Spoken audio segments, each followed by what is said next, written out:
We are used to seeing problems like this, where we are taking a smaller number away from a bigger number.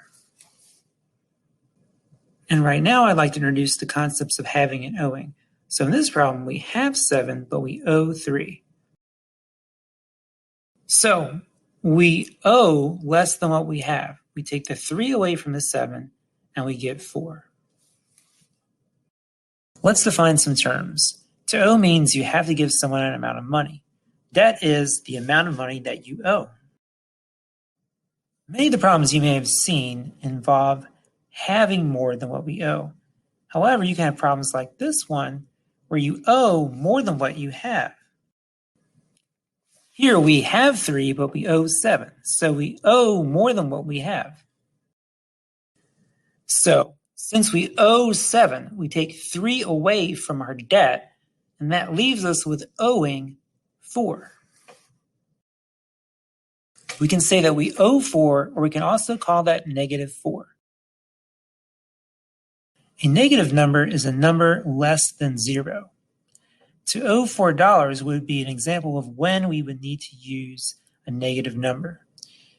To show that we owe money in math, we use the negative symbol, which is the same thing as the minus sign. Let's work with another example.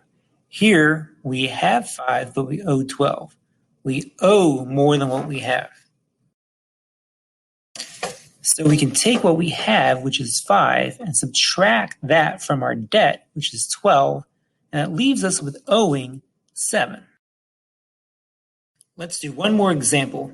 We have 10, but we owe 30. So we take 10 away from our debt, which is 30, and that leaves us with owing 20. So now we are familiar with two types of subtraction problems. The first one is when we have more than what we owe. This kind of subtraction problem is what we are used to seeing. The second problem is when we owe more than what we have.